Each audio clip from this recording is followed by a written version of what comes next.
You and Puff haven't liked each other business-wise for a long time. But that's why it's only business, right? Because it's a little fluffy stuff. They hug you from the front and the back at the same time. It's not your thing. It's not my thing, bro. They tried to silence him. They banned him twice. They threw chairs at him, sent armed crews to confront him, and dragged his name through the mud on every platform they could. But Curtis, 50 Cent Jackson, he didn't just survive the chaos, he owned it. From industry sabotage and wild betrayals to full-blown shootouts, this is the story of how 50 Cent became hip-hop's most feared disruptor, and why so many people still want him gone. But trust me, they'll never admit it. It all started with something subtle, but weird. Long before the Summer Jam drama and G-Unit beef. What was the original annoyance between? It was just like, well, when you start to get the momentum, he's like, yo, we gotta hang out. Yo, when we gonna, So you felt like he was trying to dim your light early in your career? It wasn't that. It was really just, I got uncomfortable with him because the way he was acting to try and get me to hang out with him was like, yo, I take you shopping. And I'm like, what you mean? 50 Cent felt something was off with Diddy. It wasn't just industry politics, it was personal. In a now infamous interview, 50 revealed how Puff tried to get close to him, a little too close. He was like, yo, I'll take you shopping, 50 recalled with a confused look on his face. That's something you say to a woman you're attracted to. To 50, it was off. It felt like a power play, maybe even something darker. And looking back, he realized what was happening had been in plain sight all along. It wasn't in the closet, he said. It was right in front of you. And yet, somehow, the industry pretended not to see it. But while the Puff situation raised eyebrows, it was nothing compared to what came next. Summer Jam 2003. The crowd was electric, the tension thick, and 50 Cent was ready to make a statement that no one would ever forget. Like, that's something you say to a woman you're attracted to, maybe. Right. It was weird because not only do I not go shopping like that. Channeling the same energy Jay-Z once used to humiliate Prodigy with that now legendary Summer Jam screen moment, 50 decided it was J. Rule's turn. In front of 50,000 fans, 50 Cent mocked Ja's biggest hits, publicly questioning his manhood, and dragged him in front of the entire hip-hop world.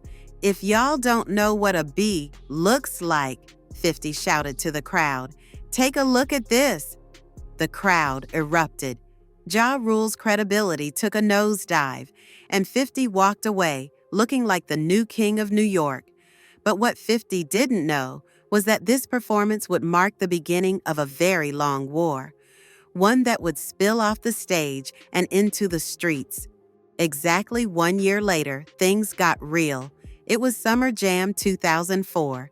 50 Cent was back on that stage, tearing it up as usual. But while he was performing, something strange started happening. Chairs started flying. Not one, not two, dozens. People were hurling them toward the stage like they were in a riot. Why? But it's just weird, bro. And now you start to see a lot of the weird stuff that was there. It looks like it all lines up, don't it? It was not in the closet. It was in front of you, and you wasn't seeing it because you see the beards, or you see the girls. So you didn't look at them the way it actually is to a degree. Bang M. Smurf, one of 50's old friends turned enemy, was in the crowd. And not just him. Smurf bought 20 front-row tickets and brought his entire crew to disrupt the show. These weren't just fans. These were dudes ready for war. At first, 50 ignored them. Then he poured water on them. That's when the chairs started flying. And in the middle of the chaos, 50 caught a chair midair without missing a single lyric. The performance went down in history, but so did the fallout. After that night, 50 Cent was banned from Summer Jam for the next 10 years. But that wasn't even the worst betrayal he faced that year. Once upon a time, Bang M. Smurf wasn't just an associate, he was family. He wasn't just showing up to support 50, he was holding him down in the streets. Smurf and his crew had 50's back before the platinum plaques, before the global fame.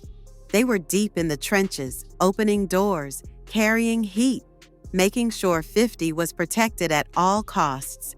But when fame hit, something changed. Smurf felt iced out, forgotten, like 50 had crossed over into a new world and left the day ones behind. So, when Summer Jam rolled around in 2004, Smurf didn't come to cheer him on. He came to make a scene. "I had to go to jail the next month," Smurf said later. "So I told myself, they gonna remember me forever." And they did. The chaos of that night ended in flying chairs and a decade-long ban, but the real damage, it was the end of brotherhood. And just like that, another soldier was gone. Why you get so quiet? You guys make me feel like I'm scared. Well, we're listening. I'm listening. There's a lot. No, they see this. You see this. They see this. Nah, you see this. They want to act like that. Oh, we got nothing to do with that. Fifth, we could just... No, that ain't it. But while Smurf was turning on 50, another betrayal was brewing inside G-Unit itself.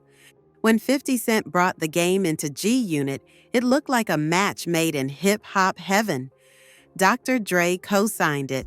50 gave Game his biggest records, How We Do, Hate It or Love It, and more. According to 50, he even wrote the hooks and shaped the entire sound of Game's debut album. But Game didn't want to be just a soldier. He wanted to be a general. He wanted Dre's level, Eminem's level, and 50? He wasn't trying to share that spotlight. The pressure built fast. Game started aligning with 50's enemies.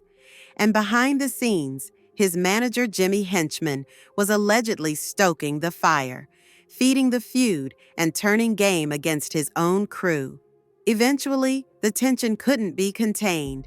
On live radio, 50 publicly kicked Game out of G-Unit. Just like that, one of hip-hop's most promising alliances turned into all-out war. But what happened next? That wasn't just beef. It was a battlefield. February 2005. 50 Cent is live on Hot 97 with G-Unit, airing out Game on the mic, naming names, pulling no punches. What he didn't know? Game and his crew were already outside the building. Told everything. Make the police look like they don't even work, man. Escape moment, man, everything. I don't know. You cross the street, if you jaywalk, I don't know what you're talking about. He was there, they know about it. He told them in detail. Behind me. He came back. He was finished snitching. He came back and said, wait, I forgot. Tell you this. And they weren't there to talk. Security wouldn't let them in. Tensions exploded. Next thing anyone knew, shots were fired. One of Game's boys took a bullet in the leg, bleeding in the snow.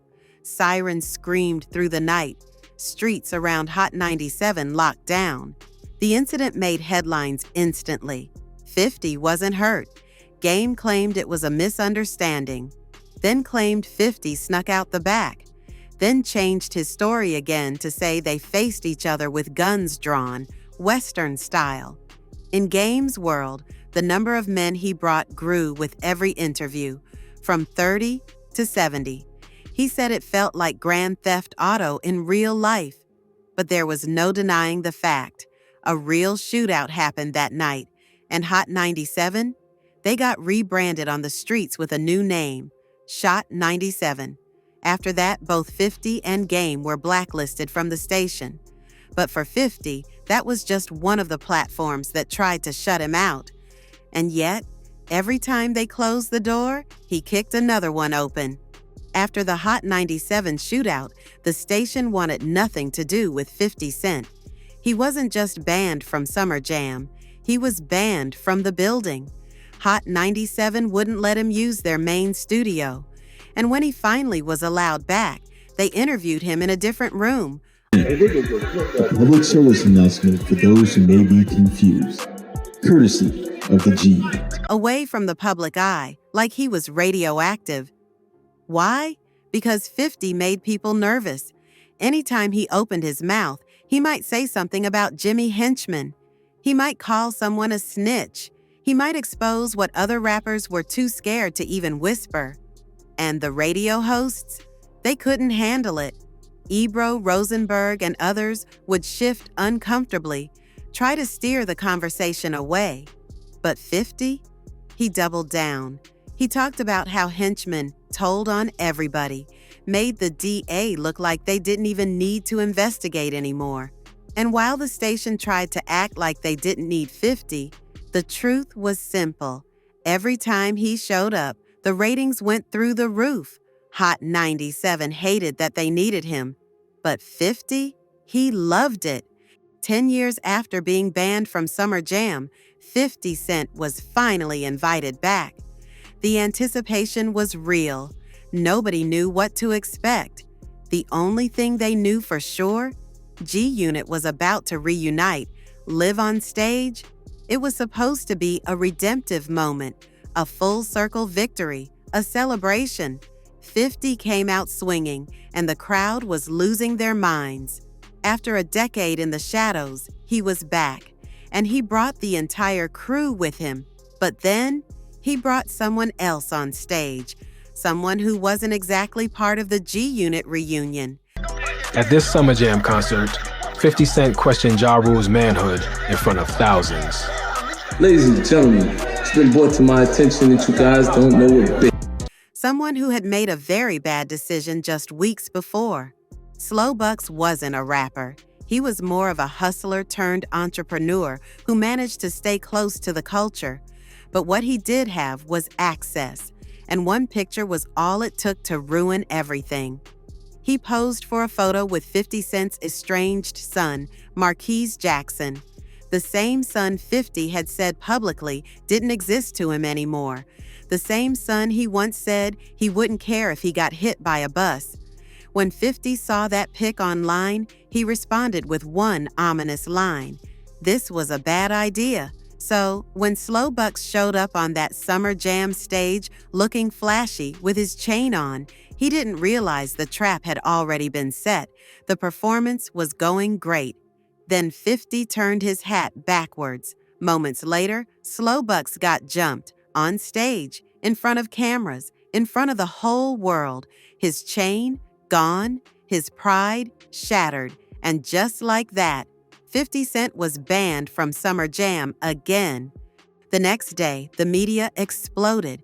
Social media was flooded with footage of the altercation. Everyone was asking, did 50 set that up? Did he give the signal? So Hot 97 brought him in for an interview. And what did 50 say?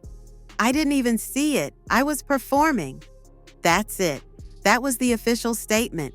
He deflected, dodged, and smiled the entire interview. Angie Martinez tried to press him. He just laughed. I saw smiling faces, he said. The energy was amazing. Even when Abro confirmed that yes, 50 was officially banned again, it didn't faze him. He was untouchable, and in a weird way, he won. Because 50 knew the truth. No matter how many times they banned him, they couldn't stop the show.